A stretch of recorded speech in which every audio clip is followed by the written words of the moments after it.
job portals. I've shared it to job agencies. I've contacted recruiters and hiring managers directly, but unfortunately, I always get a rejected or a no response from recruiters. And this could be for eternity, right? So I have come across uh, scenarios wherein the job applicant is not got a response for more than 1 year. So that's a little unfortunate, but that's the sad reality, sad situation that we are in.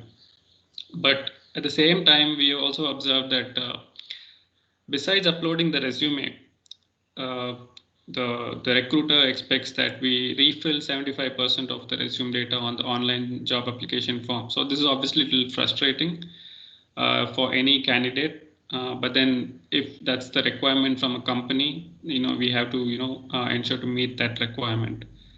But obviously, the biggest challenge is recruiters. They tend to ghost you after the initial call or follow up mails, or even if you're clear the first round of interview or technical round of interview, they don't respond, right? So that's something it's I don't have an answer to again, but this is the harsh reality that we are facing today. And a few insights that I have found from talking to people across my community is whether the recruiters give preference to referrals, or they and then they ignore the rest. So this becomes a challenge, especially if you do not have any strong contacts in your community or your friend circle. So whether the recruiters go with referrals, that's a 50-50 question mark. But again, I don't have any answer to this. And I also observe that, at least from people who I'm spoken to, that recruiters, they give importance to people who come from product based companies or SaaS companies, rather than the switch companies or services industries or training industries. So this again it's very questionable. It depends again on what the role is, what the requirement from the company is. So and besides this, there is also this competitive intelligence and insights on your job application that is, I feel, an eyewash. It doesn't seem to be adding any value if I'm an applicant. But end of the day, this is what is happening in the market. So this is something that we are angry about as a job applicant. But at the same time, we have to be aware of these kind of scenarios. Uh, the last one I wanted to highlight is there are few agencies who third party recruiting agencies who tend to sometimes call you and ask you to push your resume for a nominal fee, right? So this is something that I've observed maybe the last couple of years. So I just want to let people know that try to be aware of these kind of agencies as well. I don't want to take any names, but there are companies who will try to push you for you know push you to share your resume and pay a nominal fee like 2,500 rupees or 3,000 rupees. So just try to be aware of these things. It could make you angry, but still try to be aware of these things.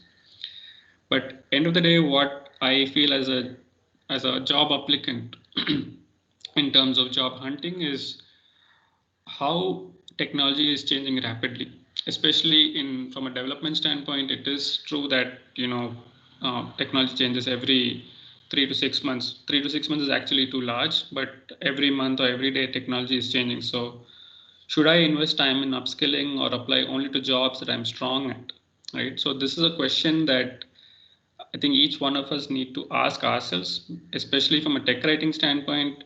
Obviously, we know that 15 to 20% of a product is a technical writing document or a content writing document, right?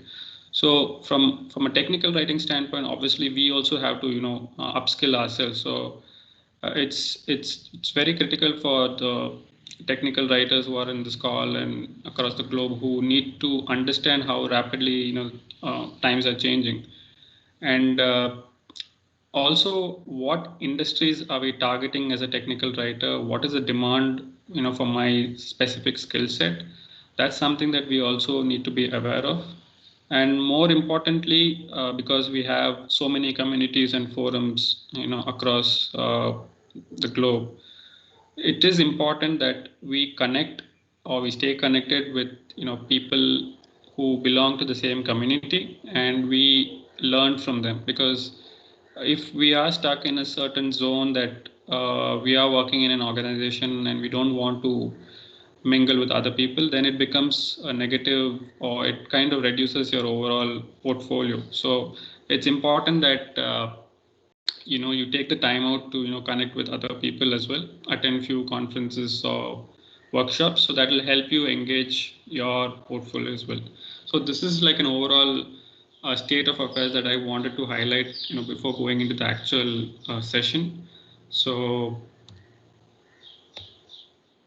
the second slide for me was primarily to show you from a competitive intelligence of how applicants are tracking their resume. So if you see the first screenshot, LinkedIn has this if you have a premium package, LinkedIn has a feature to show you whether you are in the top 25 or top 50 percentage of applicants for a certain role, and it shows you the skills and education and seniority level based on your profile. So it's important that you also keep updating your LinkedIn profile. But at the same time, I've also seen a few other, if you see the second and third screenshot, it is basically an insight into your job application. So I've masked out one of the recruiter's name here because confidentiality issues.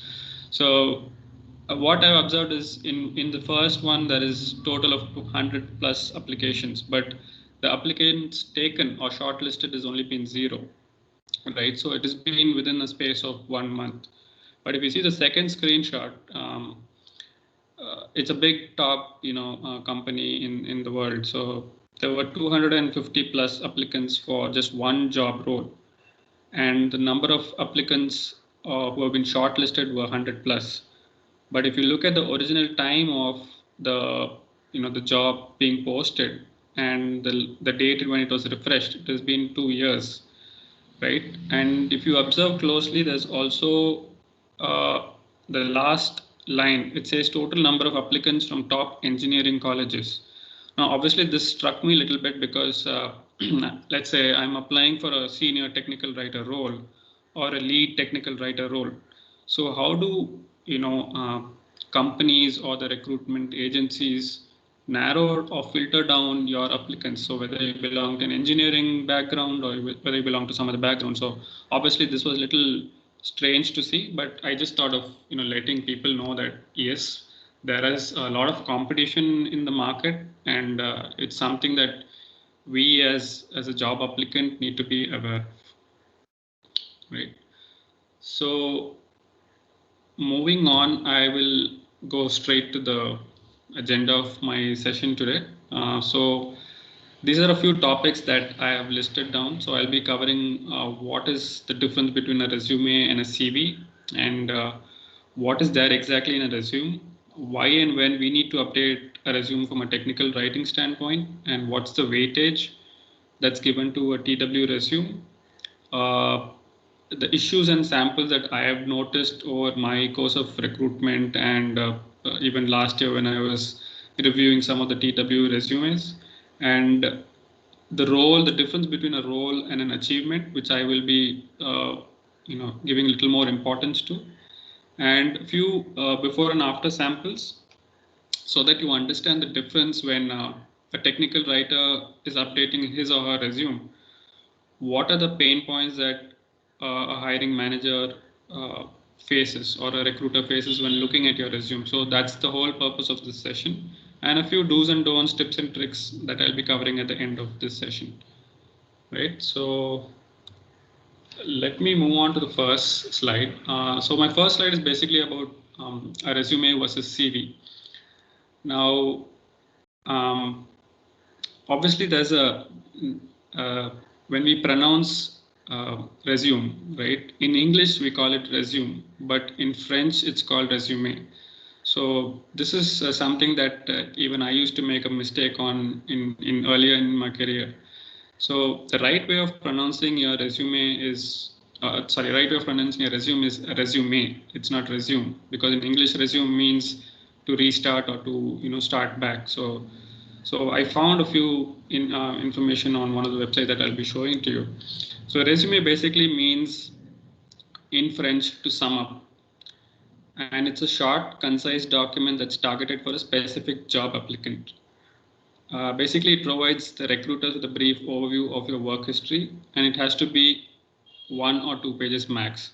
So now the reason why I put up this slide is a lot of us, don't we underestimate the difference between a resume versus a CV, right? Even recruiters make this mistake, job applicants make this mistake. So this is nothing new globally, but I wanted to highlight this so that people on this call understand the basic difference, right? Even if you know it, it's well and good, but understand the basic difference between a resume and a CV.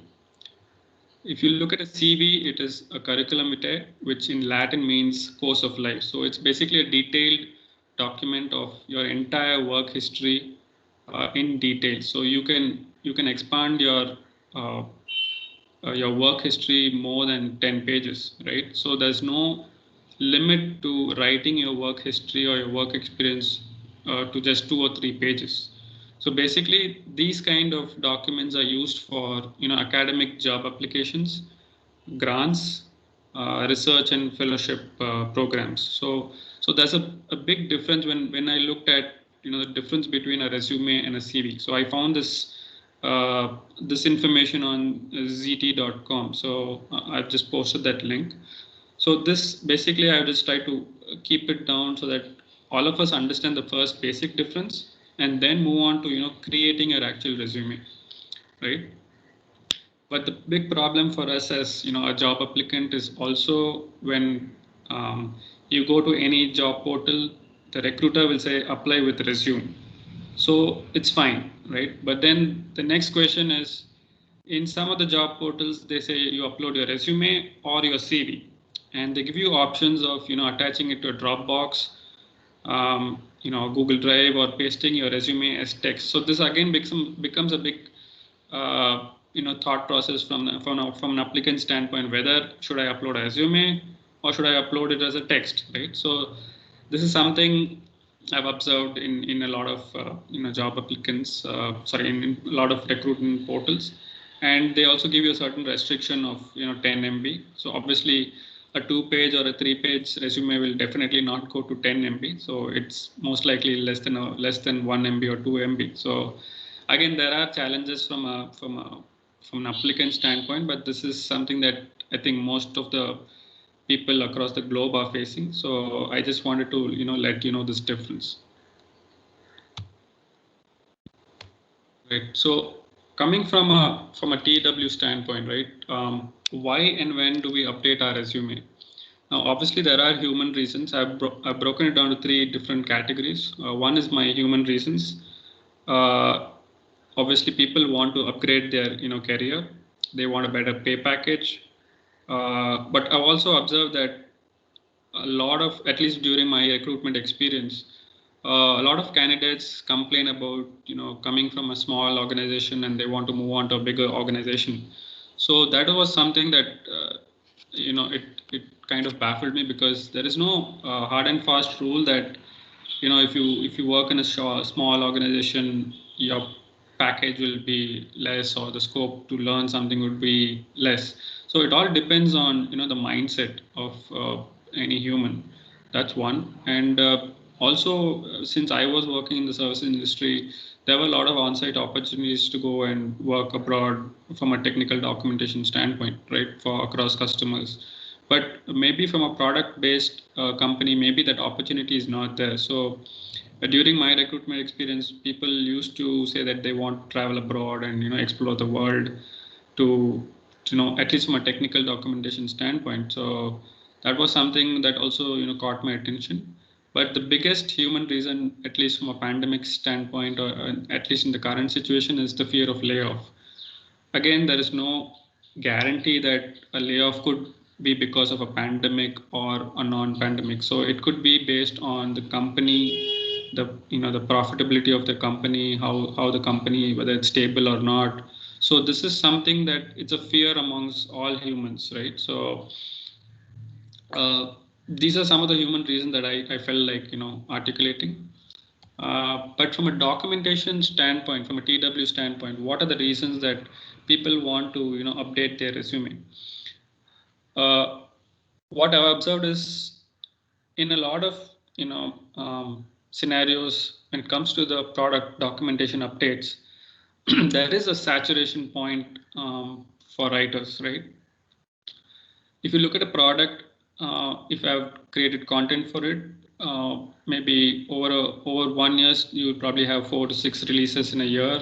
So it becomes more of a maintenance cycle for the writers. So that's one of the reasons I've heard, and I've also personally I've seen it. So since that's also one of the reasons that a lot of people complain about. So there is 70% maintenance in terms of content updates and 30% new updates. And people complain about less scope to learn new technology and tools. But again, I don't find that as a very good excuse to update your resume. But this is something people face as a challenge in terms of documentation based on the product product company that you're working for or in the services industry. The third reason I wanted to highlight is an individual contributor role versus management role, right? So when we start off as an individual role, individual writer, as and when we move up the ladder, there is going to be that scenario wherein you move to the management side or the operation side. So that decision making is up to every technical writer, whether he wants to choose to focus as a writer or a team player or a manager, whatever be that role, right, based on the organization's demand. So that is one of the reasons that I've heard during my recruitment, and that's why I wanted to highlight this. So that call has to be taken by the writer himself. And there have been scenarios wherein people have when they apply for jobs, they say that they want to move to a different domain. Obviously, domain has a big impact as a technical writer because if I'm, let's say I'm working in a healthcare industry for 5 years or 7 years as a tech writer, so I get used to the way of writing healthcare kind of documentation. But once a person feels that yeah, this is kind of saturated, I want to move on to, let's say, a networking or a financial domain, it becomes a little, a bit of a challenge for technical writers because they have to understand the overall domain from scratch. So it is important that, people focus on the domain as well. But this is some of the documentation reasons that I have come across, during my recruitment experience. And obviously, one had many roles and product company expectations. It is there across every role, irrespective of whether you're a TW or a developer. This is something that people have complained about. They have cited this reason as a change in job. So it obviously depends on the role and what kind of expectations are there from a product-based company or a services-based industry. And the frequency when you need to update your TW resume, I would probably keep it to 2 months. Update your resume every 2 months. Don't wait for a certain time frame to update your resume. Just make it a habit to look at it every 2 months or at the end of every project that you're finishing. This is very critical because when I was working at Cognizant, we used to keep pushing our people to update their resumes at the end of every project, because when we share a resume to the next client or the next customer, it's important that we articulate, we keep everything ready. So even if you're not working in a services based industry, you still have to update your resume every 2 months. That's my way of doing things.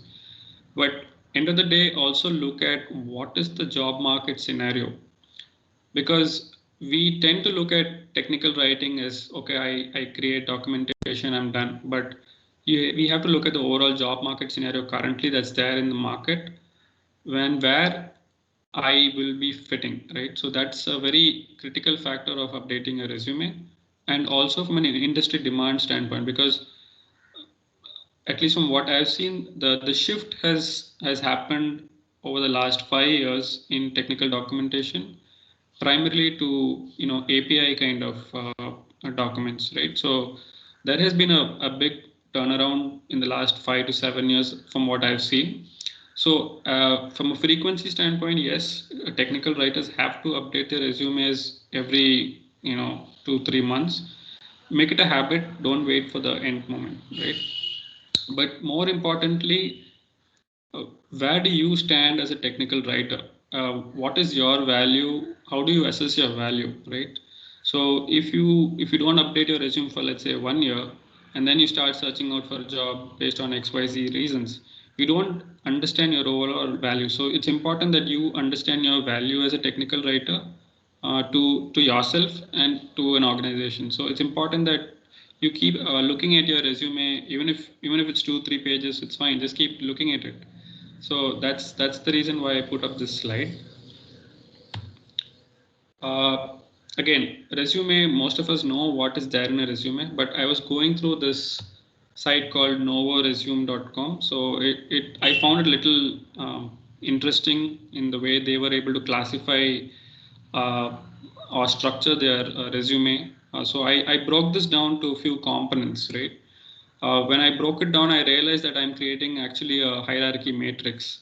If you look at any organization, they'll have a typical organization matrix like this, right? So I broke it down to this, and then the more and more I was breaking it down, it was going into 2 or 3 slides. So I tried to fit as much as I could. So if you look at an overall resume, what really are the most important and crucial elements for a resume? Right, you have your full name, your the title, and you have your contact details, professional summary, work experience, skill, education, volunteer, certification, languages, and interests. So I try to break this down just for everyone on this call to be aware that a resume is not just 2 pages of text, right? You have to break it down similar to how you create your table of content, right? So there is a weightage for every section in a resume. So the one thing that caught my attention when I was going through this particular website was they were giving a lot of importance to this section called volunteer, the fourth or fifth under the title. So this is one section that I found little intriguing, and the focus also has to be on what kind of voluntary activities that you're doing, not just as a technical writer, but beyond that. It could be a CSR activity, or it could be a workshop that you're conducting, or any kind of publication that you have done, right? So uh, try to also look at these aspects, but this is a very high level classification of components that I could break it down to just for everyone to be aware of, so that when you approach a resume, this is something that you need to focus on. Okay, so I will pause here. I will the title of this slide is page weight. Okay, so by now you would probably be able to gauge what this slide could be, but I will have a small icebreaker session here. I'll just give maybe 10 or 20 seconds for people to respond on the image that I'm going to show, and then we can take it forward. Right? So it's a small icebreaker session just for me to take a small breather. So anyone who wants to take a look at this image and give me a few pointers, or what you feel has impressed about this lip smacking template or content that's come from KFC's uh, you know uh, pamphlets that are sold across their restaurants. So if anyone wants to just take 10 seconds and tell me what is the real weight of this page, not in terms of grams or kilograms, but in terms of the overall presentation. Hi, this is Lekha from Hyderabad. When I see this, I feel it like a quick reference that we do for any hardware or software product. So I have all the complete information in this in a gist with attractive images, their price and their name, branding, ingredients, and whether it is veg, non-veg, and it is like all information uh, neatly jotted down, segregated, and nicely presented. So So this is a very audience intriguing, or just pulling up their interest and making them buy. So this is the best way to pull in the audience, I believe. Right, right. Thanks. Anyone else who wants to give it a try? Mohan, we have some answers in the chat. So Vamshi has replied, images attract. Malik says that he's hungry. And Srilata says less space is utilized to give more information. Ramu says easy readability at a glance. And Srilata says information is clear and very precise. Okay, cool. Yeah, so basically, I mean, if you look at this, KFC is a well-known brand, right? But what impressed me in this pamphlet, right, is like Shweta had mentioned, a variety of their achievements, the number of components that they were, or items that they were able to sell in just 2 pages. Or if I had to break this down to a two-fold page or four pages, so they're able to sell their brand in 12 different items, right? But at the same time, they're also giving you certain numbers, and they have also added a few. I think it's in Hindi, if I'm not mistaken. There is a language component as well. And end of the day, what are they trying to sell? They are trying to sell their brand to customers, right? In just under 10 seconds, if you want to call it, right?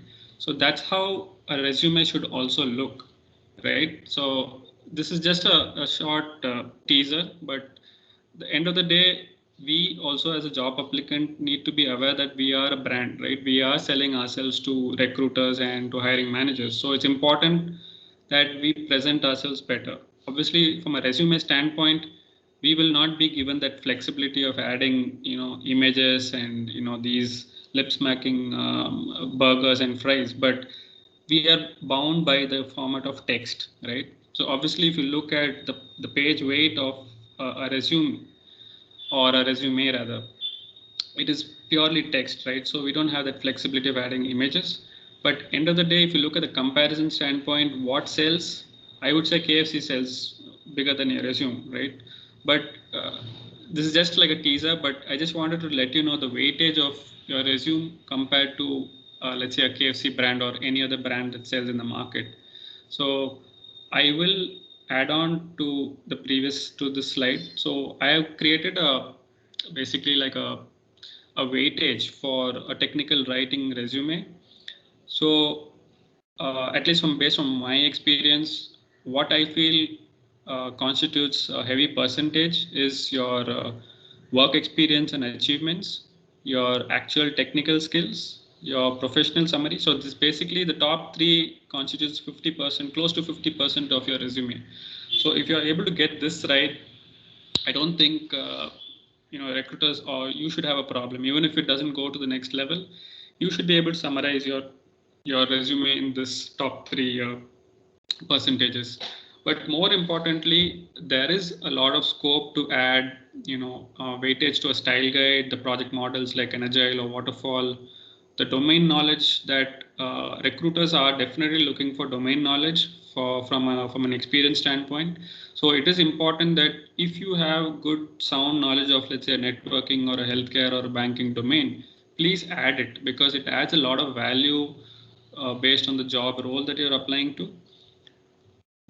And also from a community volunteering standpoint, right? So say for example, now Tech Writers Tribe is a great place to volunteer. So you have taken that initiative to volunteer and contribute to your community. So if you've done any kind of activities that involves voluntary activities, so it's important that you highlight this in your resume. It has a very significant weightage in your resume.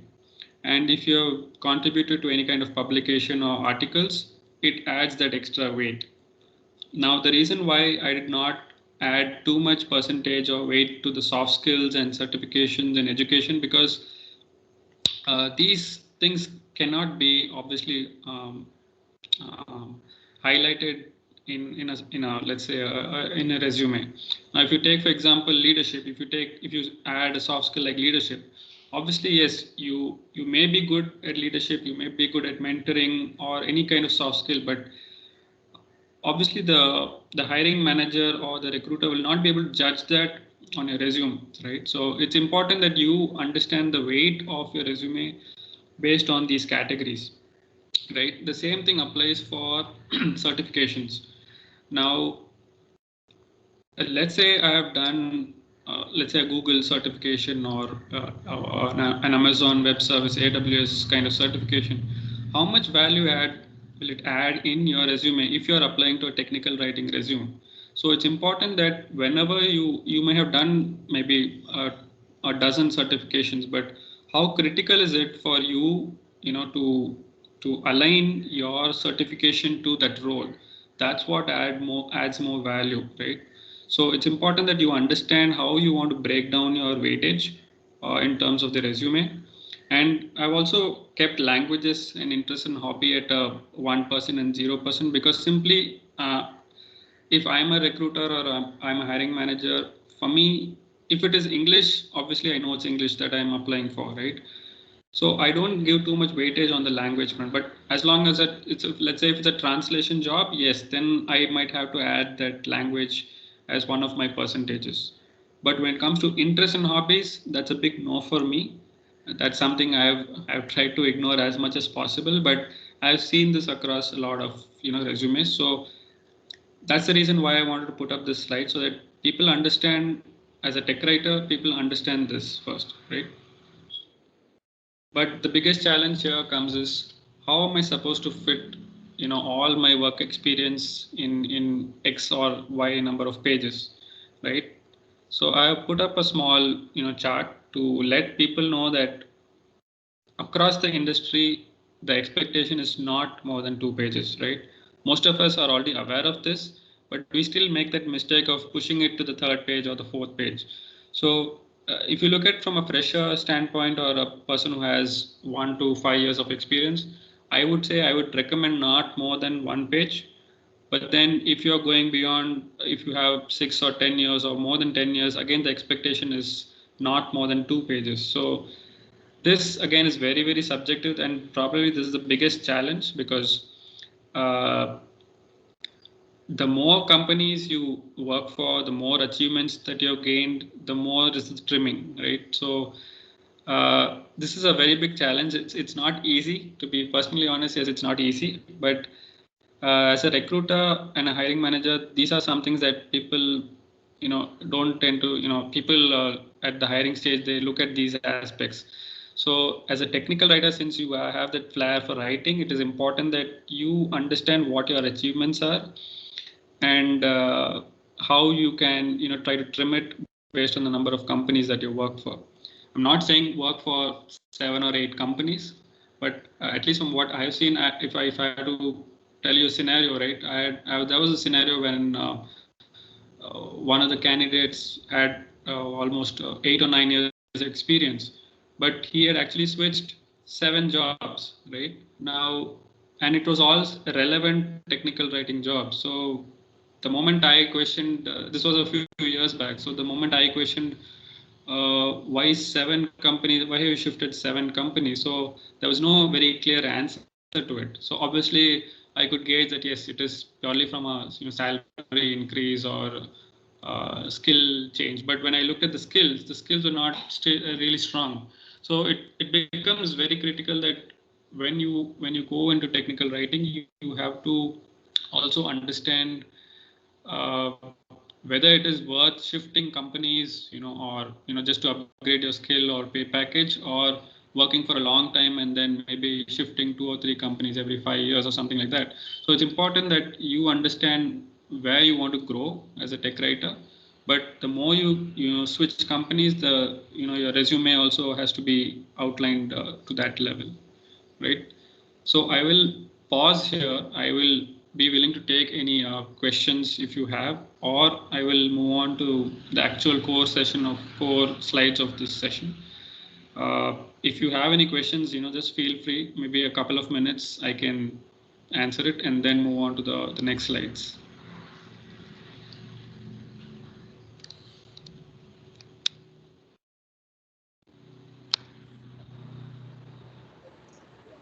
Yeah, Mohan, Pritam here. Yeah. Do we really need to mention summary in the resume? Sorry? Do we really need the summary section in the resume? Yeah, I mean, your summary section is your first section on top, right? So Yeah. that is something that, okay, the reason why people or recruiters or hiring managers expect is they want to see how good is your writing skill, right? At least from a tech writer, they want to see whether you're able to bring that creativity or that flair for words, and Right. you are able to summarize yourself in 5 lines or less than 5 lines, to be honest, right? Not more than 2 sentences or 4 lines. So they want to see if you are really good at bringing out the best of words. At the same time, you have to be honest about what you are writing in the professional summary section. But that's Right. where a lot of recruiters are able to judge you, right? They may not even go to the next section. If they're able to judge you within those 4 to 5 lines, then it gives you that that 1% or 10% advantage. But how you summarize it, I'll probably showcase that in the next few slides. But yes, Okay. it is an important section. It's your first section, so skipping that I would not recommend it. Okay. Actually, I asked you because in some articles regarding the resume development, I found that they mentioned to drop those sections. Okay. Yeah, I mean it depends also on the company that you are applying to. So Mm-hmm. so it depends on what they want to see. Yeah. Okay. Thank Okay. you. Yeah, sure. So I'll probably take questions at the end of the session because I think already 45 minutes into the session. So I'll move on to the actual issues that we see in TW resumes. So I've again broken it down to a few categories.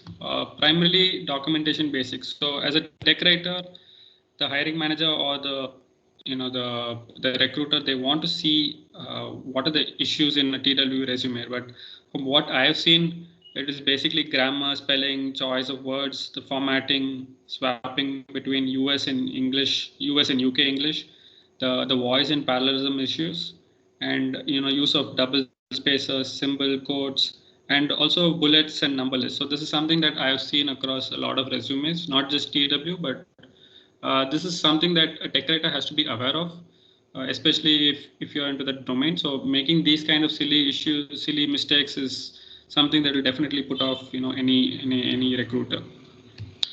The second one is global kind of issues. I have seen in a lot of TW resumes that people tend to use, say that I've worked on XYZ user deliverables, and they repeat the same thing across different sections or different companies. So it's important that we understand how we want to articulate this. And a lot of people, a lot of job applicants I've seen, they add keywords just to match the JD. Right, this is a big mistake for a lot of people who are applying to various jobs. So they add it just for namesake, and this is something that it if you, let's say you clear the next round and you're not able to answer, give proper justification, it becomes all the more problematic. The third one is tables, acronyms, and brackets. For me, tables is a big no, especially from a TW standpoint, because end of the day, this is all text. But once your resume is uploaded on any job form, tables tend to spoil the whole overall uniformity of your resume. And soft skills that are getting old fashioned, that's something like I mentioned before, leadership, communication skills, verbal speaking skills. These are things that it is fine to a certain extent, but the more you add it reduces the overall weightage of your resume. So the role and achievement, I'll have a slide for that. I'll come to that. But what do people, what do recruiters and hiring managers look at, right, from a from a resume standpoint, is your X factor. What is your X factor in your resume? Basically, quantifiable numbers, effort, and cost savings that you are able to showcase in your resume, even if it is minuscule, let's say a 1% cost efficiency or 1% savings. if you're able to articulate that, that's your X factor, right? What are the process optimizations and automation that you have done as part of content development or as part of the technical writing projects that have implemented? That's an X factor. What are the problems and solution scenarios that you have achieved is an X factor. So these are elements that catches the attention of every recruiter and hiring manager, especially also from a TW standpoint. This is something that I have done, right? When I look at a resume, what are the frameworks that a person has created, whether I've converted a certain certification to an artifact. So these are my X factor parameters that I would be looking at, right? So that's the reason I put up this slide. So and yeah, I just gave a small tip. So take the time out to track all your work every month and convert it to numbers. This is a very good exercise for any newcomer or even the experienced folks, right? So the more you convert your work to numbers, that's what you're able to showcase in your resume. So I'll come to the numbers part, but this is something that it's a small tip from my side. So make a habit of tracking your work every month on a notepad or something, and then converting it to a number, right? So these are some of the issues and samples that I've just put across in terms of screenshots across a lot of resumes that I have seen, and especially from the last year's pandemic, people when they send their resumes, these things put me off, right? So professional skills, if someone is writing it in a numbered list, obviously that's not the way we do it, right? In technical writing, we don't put a numbered list. Highlighting information like interests and hobbies. I like to play cricket, newspaper, chess, playing, surfing the internet, all these things. So soft skills like flexibility, positive attitude, patient. So the way we articulate certain terms and terminologies in a resume has a lot of impact in the way we portray ourselves, right, as a tech writer. So it's important that we first understand that, yes, we are coming from a tech background, so we obviously have to write something that is very clear, right? So the usage of words also has to be clear, right? So like I said, tables is obviously something that I generally don't prefer, and there are people who put a lot of disclaimers and disclaimer sections. Obviously, I don't want to comment on it, but having that section does not make much of sense to me.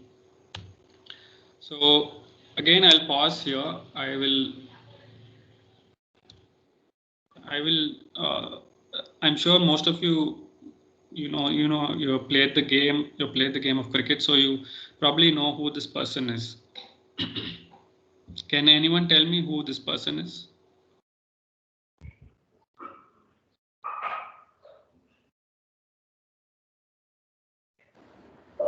Cheteshwar Pujara.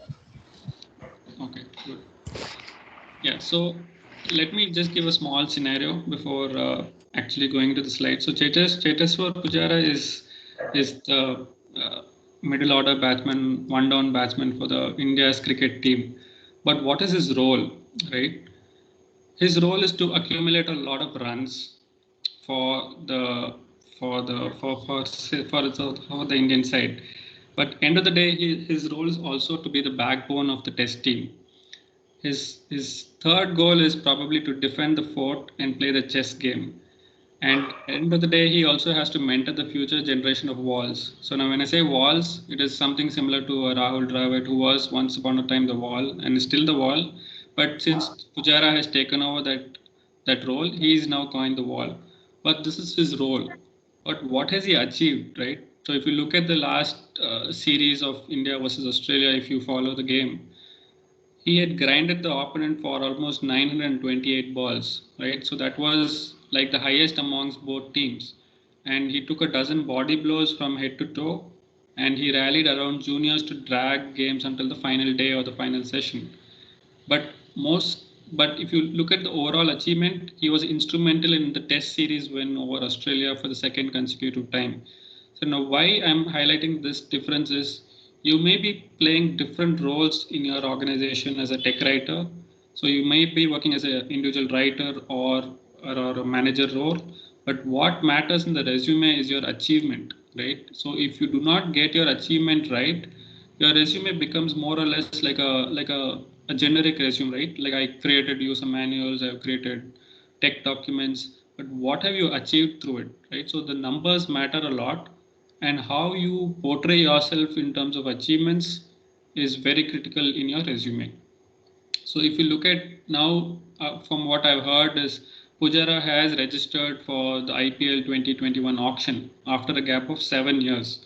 Now that's a big gap in terms of his, let's say if Pujara has to create his own resume, whether he will get shortlisted by a certain IPL franchisee is subjective, because his role has been primarily to only accumulate runs. But whether he'll fit into any IPL team, that is something questionable, and only that company or that franchisee will take the decision, right? So that's the reason I put up this slide, so that when you portray yourself, when you put up a TW resume for yourself, you have to look at the role that you have played and what have you achieved. So try to look at this slide a little more carefully when you find the time.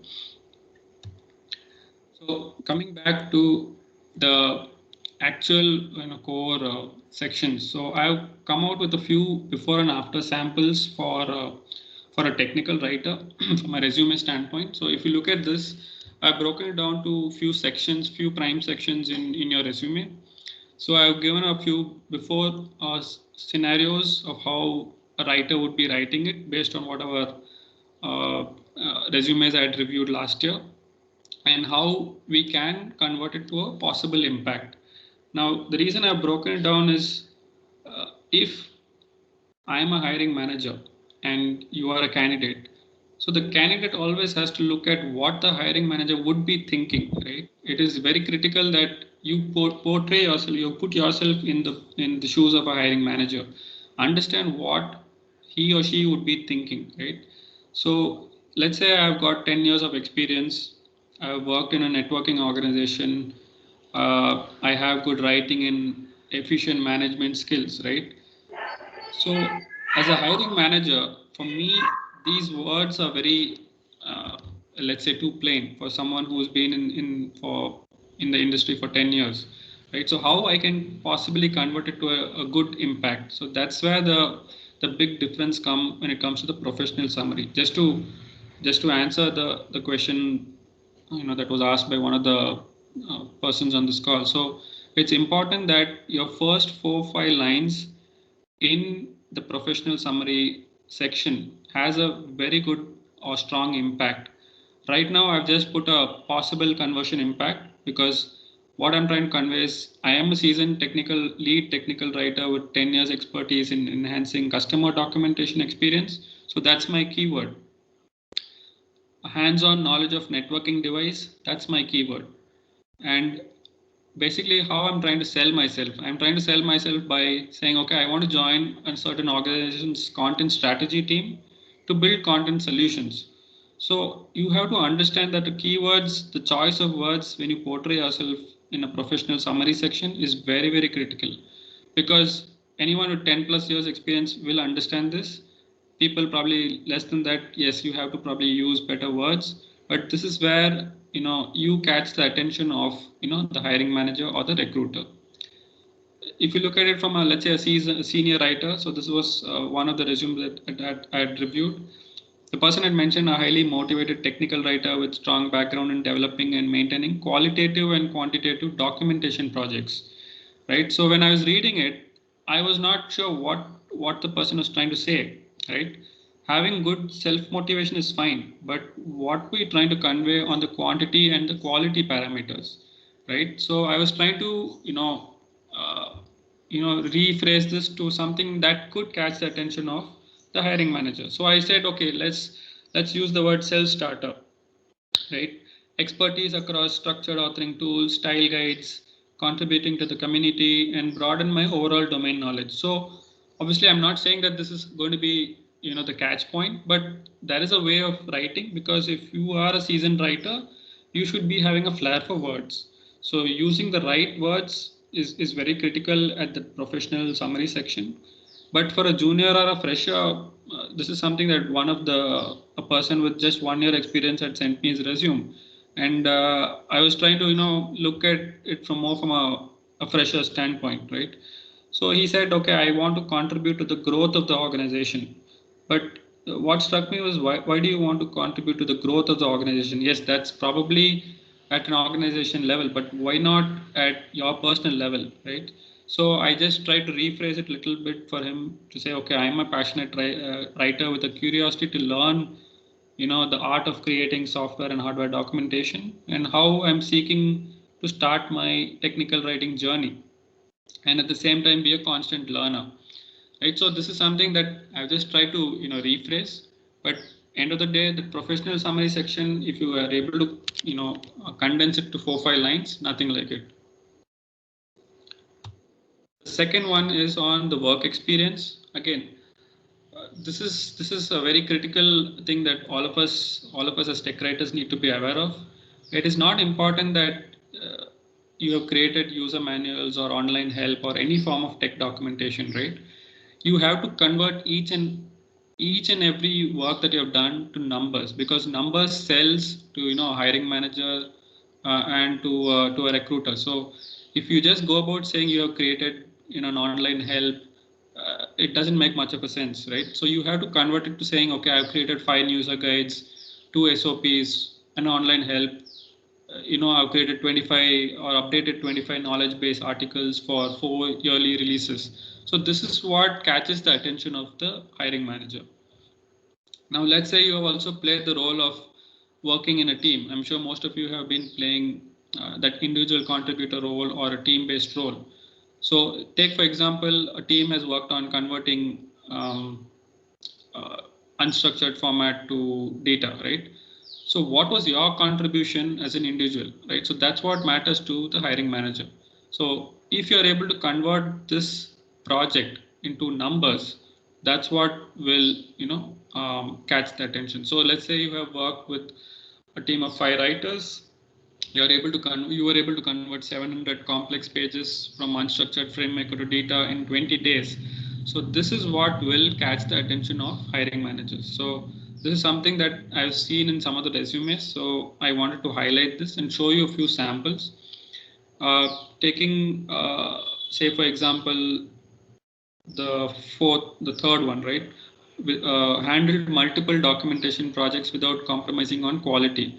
So again, here it is not important that you have handled one project or multiple projects. You have to throw a weight on what you have done in that project, right? So if, let's say, I'm a team lead, I have managed 5 technical writers. I have worked in an agile model. I have created 10-point high quality checklist at each TDLC stage. I have done some form of editorial checks. So this is what will differentiate you amongst 100 applicants, right? So the more you throw numbers, the more it will definitely catch the attention of a hiring manager. Now, there was a small example that I found in one of the resumes that I was reviewing. The person said compressed a large volume document to a smaller document. So I was not aware of, okay, what is the person trying to convey? So when I dwelled in, little deep, I was not getting that right answer. So I just gave the small example. So I said, okay, I've optimized a 50-page user guide to a 7-page quick reference guide and created a short video tutorial based on feedback from the customer experience team. So these are the catchwords that people need to be aware of, whether it is there in your company, whether you have a customer experience team in your company or not, I'm not sure. But this is how you have to, sell yourself, right? So let's say I'm working on creating case studies, RFPs, and white papers.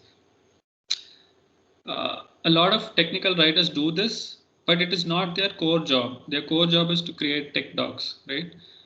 So these are add-on, kind of documents. Now, has it helped you in any way? How do you portray this to a hiring manager? So if you are able to convince them that saying the white paper that I created or the case study that I created was able to increase web traffic by 20%. So that is what is something that will grab the attention of a hiring manager. So the more you dwell into these things, the more experience you gain in this is where you will be able to stand out. The other one was transcription of audio video presentations. Obviously, I was not sure what the person was trying to convey. So when I chatted with the person, I was trying to gauge it a little bit, and the person basically was saying, okay, I was creating voice over text. Now, voice over text is great, but I was creating it for chatbot solution. So which is obviously, yeah, okay, the person knows something a little bit about chatbot. But end of the day, what have I tried to achieve? I have tried to achieve a certain content strategy by helping to reduce help desk calls by 10%, right? So these are the differentiators when you look at any resume, at least from a technical writing standpoint. These are things that we need to be aware of as tech writers, irrespective of our experience or role. This is something that I wanted to highlight. A few more examples in this slide. The person was talking about creating automated solutions and suggesting value adds. But this is not enough to grab the attention of any hiring manager. So what have you achieved? So let's say I've created a solution that has resulted in 20% effort savings and improved the writer productivity by 35%. So these are values, these are numbers. So if people don't, if you as a tech writer don't understand this, then it might become little too late, and that's why your resume will not stand out, right? Coordinating with user experience teams, creating a documentation ROI data. So these are small, impact scenarios that I have tried to rephrase based on what I have seen. And also people have written, I've got XYZ Star Performer Award. But what was the award for, right? You have created a really good troubleshooting content for, let's say, an augmented reality solution that was being created by your product team. So you have created that, you have been awarded for it. So that's what really matters. So this is the thing that you are able to sell yourself. Also, people have written things like, I have participated in a conference. Now that's not enough, right? I have gone and attended, let's say, an STC India workshop or a webinar. But what have I learned from it? What have I done to convert that learning to an artifact? So that's what will catch. Let's say if I'm a hiring manager, that will catch my attention, right? So how I contribute beyond just attending a workshop or a conference, that is what is going to sell, right? So something like let's say I worked on a hackathon event, right? I have coordinated a hackathon event organized by a certain technical writing group. But what have I done to it, right? I have built, the purpose of that session was to build innovative and automated content solutions for 3 unique content problem faced in the retail industry, right? The more you bring, a domain or some numbers is what will definitely catch, the attention of a hiring manager. So it depends on how you put yourself in the shoes of a hiring manager. It's very critical. Because you may have flair, you may have a lot of technical knowledge, but if you're not able to convert that experience or technical skill set into a certain achievement, the whole point of your resume will go to a waste, right? So just one more slide on this. Basically, I had seen a couple of resumes which had a lot of skill sets, listed down in bullet points and numbered format. So it is important that you also structure the skill sets, organize it in different sections. Let's say a soft skill or a style guide or domain expertise. So end of the day, the hiring manager also has to understand whether the skill sets that you're writing is tailor-made for his or her requirement, right? So it is important from that standpoint as well. From a business standpoint, because I've worked on the BD side as well. So some of the resumes that I had seen, people have written they have worked on RFPs and business proposals, but whether I'm able to convert it to a number, right? So if I've generated some revenue for my content team or for my product team, that's my value add, that's my achievement, right? So it is important that as a tech writer, we understand this.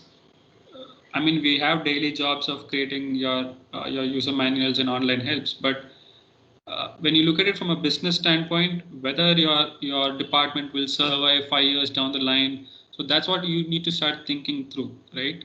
So you have to start looking at the business side as well, not just as a tech writer. right? There was also a scenario wherein one of the resumes that I had seen, the person had mentioned, I have translated English documents to Spanish and French and Arabic. So I was a little surprised the person knew 3 foreign languages, but it did not convey any meaning to me, right? So how do I convert this to something that could catch the attention of a hiring manager? I have coordinated with 3 translation experts. I have independently translated 1,000 HTML pages from English to Spanish in 40 business days, right? So 40 business days is a great selling point. I have converted 1,000 HTML pages independently from whatever X English to Spanish. So that's my selling point. So these are few, before and after samples that, I wanted to show to all of you from a tech writing standpoint. And also few do's and don'ts. We're already close to 12:15, but a few do's and don'ts that I've listed down. One is primarily our applicant tracking system. Go to Google, find out any applicant tracking system resumes. You will find this a big yes, because if you are able to move your content to an ATS compliant resume, nothing like it. Because if you create your own template using Word or any format, it doesn't sell, because 90% of the companies are using ATS. So please ensure that you comply yourself with an ATS resume, and also come out with a lot of, create a list of your unique and strong selling points and try to map it to the JD, right? End of the day, you are the architect, you are the person who's creating your overall resume. So be that architect of your resume, and also be the brand ambassador, because you are selling yourself, right? You cannot expect a resume reviewer to look at your resume and start creating things. So you are the brand ambassador, but end of the day, also write the truth. A lot of people write a lot of false information that doesn't sell with hiring managers and recruiters. And be prepared to eliminate even the best of content, because even let's say someone like me who's having 10 plus, or anyone who has even 10 plus or 20 plus years of experience, we have to be brave enough to eliminate the content that I feel is not probably suiting that particular job description or job role. So it's very important that we eliminate even the best of our own content, right? And have a strong understanding of the titles and sections that goes into a resume, like the components that I showed you earlier. That's very critical. And also try to infuse a little bit of creativity, right? Technical writing, we all know, is little strong in terms of language. We have to be very precise with words. But when it comes to resume, try to have that little bit of flair for creative words. It's important. End of the day, I've just tried to say, okay, read, edit, summarize, unwind, maximum to minimum, exhale. This is just like a abbreviation of resume from my standpoint. I've also written a small article for which the link is given below. In terms of don'ts, yes, a lot of resumes make that mistake of saying I have X number of experience and 2.9 years of experience. So 2.9 does not sell for me, right? I need to convert it to either years or months, right? Unnecessary details like PAN card, passport, date of birth, hobbies, religions, these things don't catch the attention of a resume, especially if it's just 2 pages. Trust me, a lot of things have to be eliminated, right? Skill rating bars, again, this is something, it's very difficult to say, but people spend a lot of time putting a 50% or a dot against each skill. So it is important that you understand the weight of your resume. And a lot of people add a lot of content, but just to ensure that they try to sell themselves, they reduce the font size. Now I've seen resumes with font size of 7 and 6, and it's practically impossible to even read the resume. So this is one big issue that I've seen in a lot of TW resumes, because as a writer, we have to be very sure about how we are selling ourselves, right? So reducing font size is not the right approach. And also from a fresher standpoint, I've seen that people, candidates have to add their mark certificate and education scores. But once you cross that fresher stage or 1 year of experience, this kind of information may not be relevant, right? So we have to be careful of those things as well. And also from a profile photo or flashy, colorful icons, that's a no for me, right? Again, this is a very high level summary of what hiring managers see from a resume standpoint. Obviously, if you are good enough, your resume will go to the next stage, and it could go to the interview stage. But this is a very high level summary of what hiring managers see at each stage of the hiring process, right? So resume screening, since I've already covered it, I will not go too much into it. But from a writing test standpoint, people want to see your passion for writing, your thought process, your logical thought process, the way you are able to structure information, and also from an interview standpoint, I've seen a lot of candidates who talk about the we did this, we work together, but they don't talk about the I.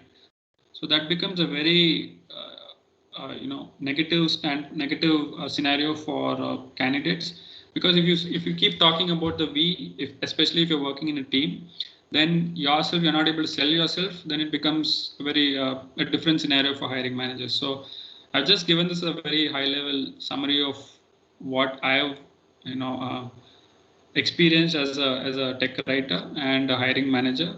And one thing we also have to observe is your resume is not being read only by the hiring manager, right? There will be scenarios in product-based companies who will share your resume to other product stakeholders. It could be someone from the leadership team, it could be someone from the development team. So it's important that you structure your content in such a way that you are able to articulate each and every line of your resume, uh, in a very clear and crisp manner, so that it is, end of the day, you're selling yourself, nothing like it. So ensure that whenever you're writing a resume, focus on not just focusing on the hiring manager, how the hiring manager looks at it, but also from how other product teams or stakeholders look at it, right?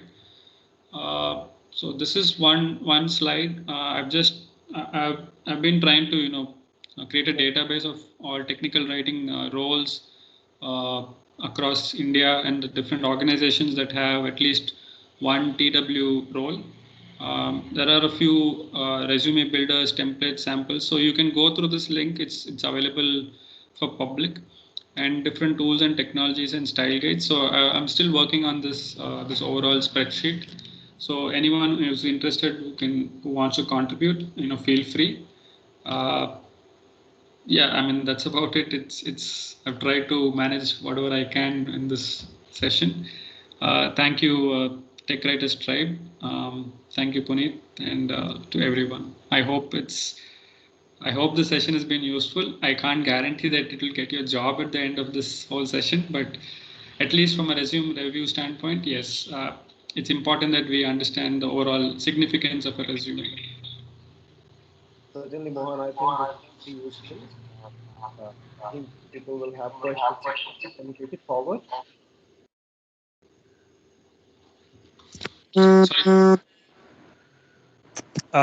Thank you, Mohan. That was a very insightful session.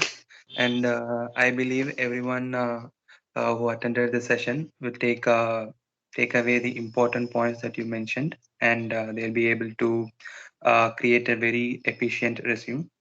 So thank you for joining us and giving us so much information on a Sunday morning. And thank you everyone for attending. And if you have any questions, you can ask now. And Mohan, I will read the questions that are posted in the chat. Yeah, we have two questions. I think, can you please read those questions? There was one from Chandralekha before also. And now this question. Go ahead with that.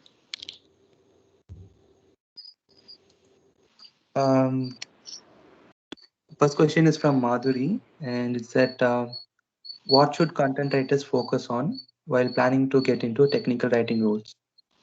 And she has also mentioned that She is learning skills like API writing and MATLAB software. So she's asking, she's also trying to get certification based on this, but she does not have relevant years of experience in these tools. So how should she approach in creating a resume for tech writing role? Okay, so the question I'm just trying to see on the chat as well. Okay. So what should content writers focus on while planning to get into technical writing role? So I'm assuming, Madhuri, you're trying to shift from a content writing role to a technical writing role, correct? So just to answer your question, I think shifting from content writing to technical writing should not be an issue, but I think you need to first understand the basics of technical writing. Although you mentioned about API writing and MATLAB Flare, yes, these are industry expectations from a tech writing role, but there are certifications, there are training courses, in terms of understanding how technical writing is, what's the domain, but content writers shifting to technical writing, I don't know how much of a career path change that would be, but yes, you can play both the roles. Learning API writing is not a big thing, but you need to understand how the product works, right? So there are multiple courses. I think Tech Writers Tribe also has a lot of workshops and seminars on this particular topic on API writing. So I think it will be better if you can contact Puneet on this front. If you do not have relevant experience on the certification front, that is something I think it will only come through experience, right? Getting a certification is one thing, and gaining the hands-on knowledge is something totally different, right? So I don't think I can answer your question thoroughly, but yeah, it is better first you get that hands-on knowledge, and at the same time, yes, take up a few certifications. But end of the day, shifting from content writing to technical writing, I don't think it should be much of a challenge, because I've personally seen some of my own folks when I was at Cognizant who had shifted from content writing to technical writing. So I don't think the learning curve should be much of a challenge. Yes, the tools is going to be critical. Yeah, but like I said, it's better if you can reach out to maybe Puneet or this particular group to get a little more on the certification front. The second question is, how many years of experience should you show in a resume if you have 20 years of experience in a different role and about 2 years in technical writing? Okay.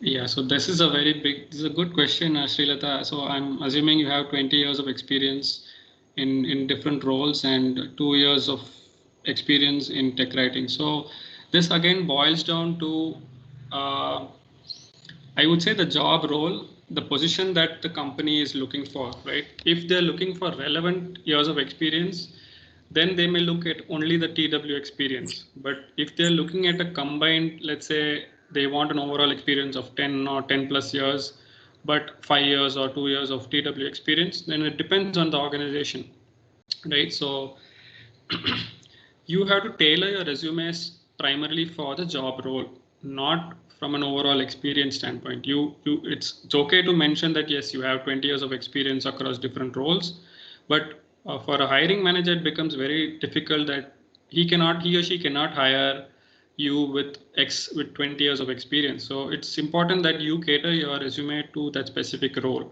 It is okay to mention that you have 20 plus years, but that's up to the hiring manager to decide whether or not you will fit to that specific job role. So it is, yeah. So your question was, since the resume will be for a technical writer, yes, should I be including? Yes, it's better to mention those 2 years because you're applying for that specific TW role. But yes, mention about the 20 plus years as well. So it just adds more value to your resume. Mohan, if I can just elaborate a little why my confusion was on that. Thanks for answering this. It does explain quite a lot. The thing is, see, 20 years was spent, 18 years to be more specific, was spent in a different role. It was again a form of content curation, as in I was in the medical transcription industry. So it was not that I was not doing writing. Then, Okay. I moved towards content writing, and then I ended up with a job in an instructional design. So I was an instructional designer for 2 years, but now I'm into the tech writer role. So when I was applying, I noticed that the 20 years was a little difficult to land me with any job, because people felt that the role is a little bit junior role, and maybe someone with 20 years would not fit into that. So Correct. that's the reason then I started cutting down on my years and just putting the relevant experience. And yeah, I did end up in a good organization. But the thing is, going forward, how many years would you actually show? As you said, yeah, maybe I'll mention a liner about, this many experience. But when I'm actually going into more detail, it will be more about the relevant experience I have, right? Right. Yeah, I mean, this is a big challenge, right, for anyone who's having even 10 plus years of experience. So how, because you mentioned that you have content writing plus ID plus TW. So it all depends on how you want to position yourself, right? Because you have looked at that job description and you want to apply for that, I would say focus only on that specific, JD, and mention about that TW role.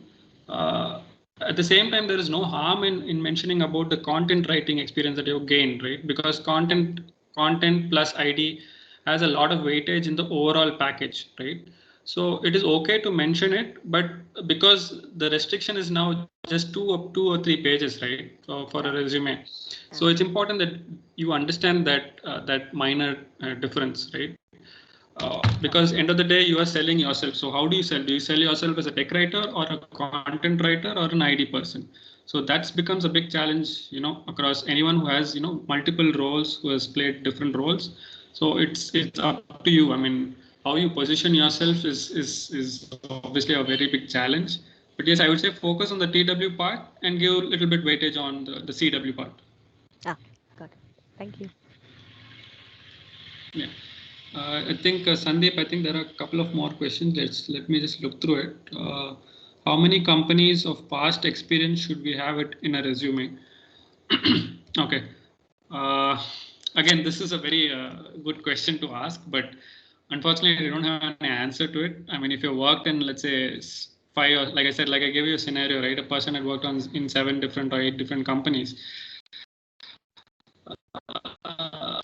If you have worked in, let's say, 5 plus companies, try to have not more than 3 bullet points or 3 achievements in that company that you worked for, or even if it's one, it's fine, just add it. But it also depends on the number of relevant experience that you worked for, right? So if, let's say, you worked as a mechanical engineer or a civil engineer in some specific company, and then you're shifted to technical writing, so the weightage of your mechanical engineering experience may not hold much. So it's important that it's okay to mention it, like I said, mention the company that you work for, but have only 1 or 2 lines if you have achieved something in it, right? So I would say not more than 5 companies. If you're working 5 or 7 companies, that would be my max, because you're having only 2 pages to write all this information. So Chandralekha, I hope I've answered your question on that front. Yes, Mohan. Thanks a lot. The next question is, does management role require to learn all types of writing, having 10 years of technical writing, technical illustration? So I'm not sure about this question. So does management role require to learn all types of writing? It depends on the industry, Ramu. So I've been in the tech writing industry for 14 years, right? So I had played the management role of maybe 7 to 8 years. Learning all types of writing, so I'm not very sure about that part of the question. If you could just give me a little more insight into it, I can try to answer it.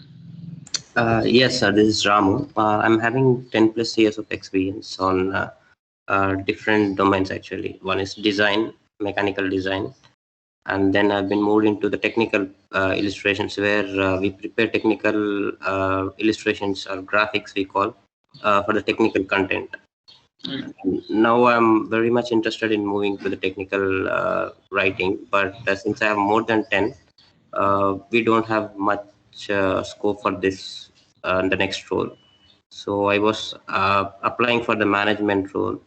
So I'm planning to learn the technical writing courses. See, I mean, to be honest, right, management role definitely requires a lot of business writing, right? It might not require a lot of technical writing.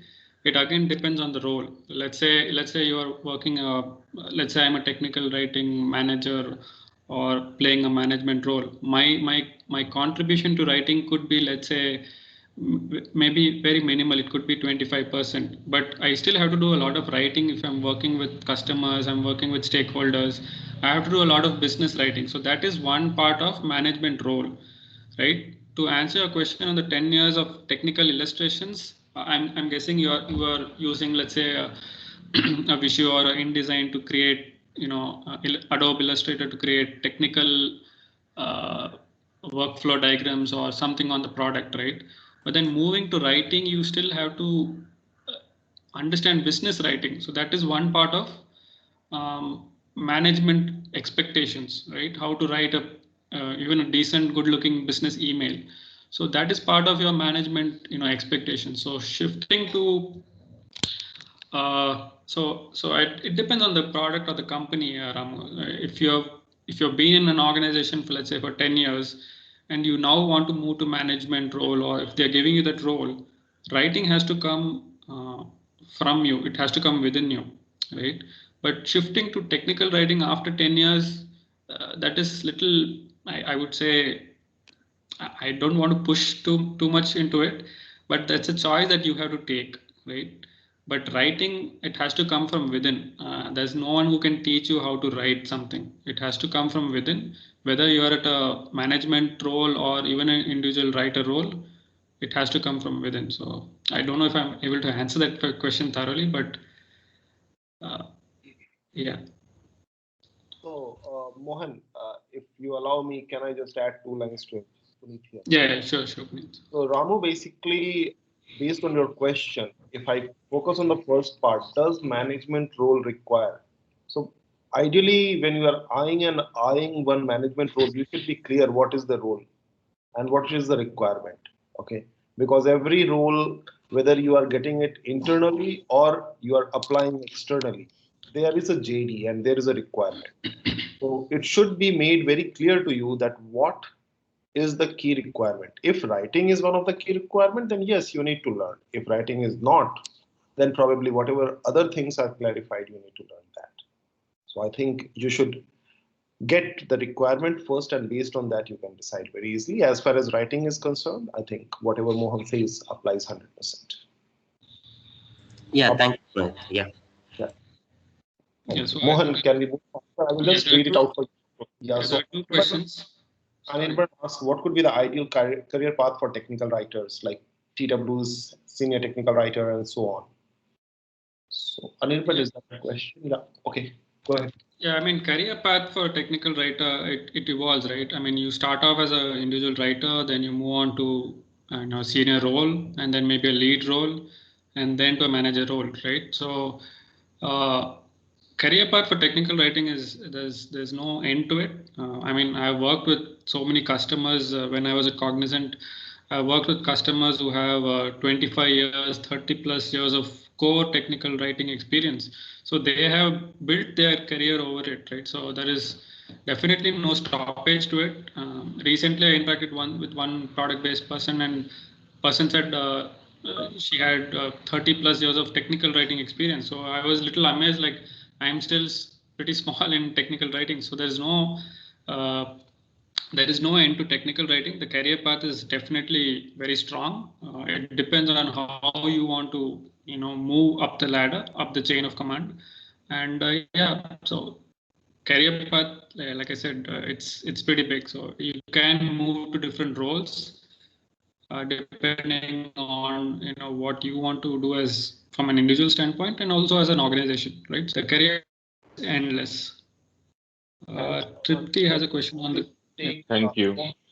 So in the interest of time, we will just take now the last two questions, and rest of the questions we can tackle in the forums if people have. So Tripti's question is, how important is cover letter in the hiring process? Yeah, I think that's a good question, Tripti. Cover letter, I don't know how much weightage it has in the hiring process. I would say not many hiring managers or not many companies look for the cover letter. It depends on the option that they give. If you have a good cover letter to substantiate your the overall resume, and if it adds something like a differentiator or like an X factor that I had mentioned, it is good to add it. But I don't know how the ATS works in the background, whether they look at the cover letter as well. But yes, it is an important thing to have, but I would not qualify it as a very mandatory a thing in the overall hiring process. At least from my experience, I've only gone through resumes, very few cover letters that I've gone through. So I would not give much of weightage to the cover letter. It's a good to have document, but end of the day, a resume matters more. Thank you. Thanks. And the last question from today is, how do you highlight your managerial role if it is in a different field, not technical writing? This is from Srilata. Yeah, I think the question is kind of similar to one of the previous questions. How do I highlight a managerial role if it is a different field? Yeah, it is okay to it's okay to mention it, Srilata, because I have seen people who did not have technical writing experience, but they did have managerial experience. Highlight that their overall experience in that resume. So it is when you say how do you highlight, I would probably put it as part of 2 or 3 achievements in that respective company or work experience section. I would definitely mention that as a key achievement in the companies that I work for, and also in the professional summary section, because these are the 2 sections that will catch the attention of a hiring manager. So if you have that managerial role or experience, even if it's not TW, yes, definitely mention it, but keep it subtle. Don't have to exaggerate it too much. Just keep it like to 2 or 3 words, critical words, but mention it in the professional summary is what I would, recommend. Thanks, Mohan.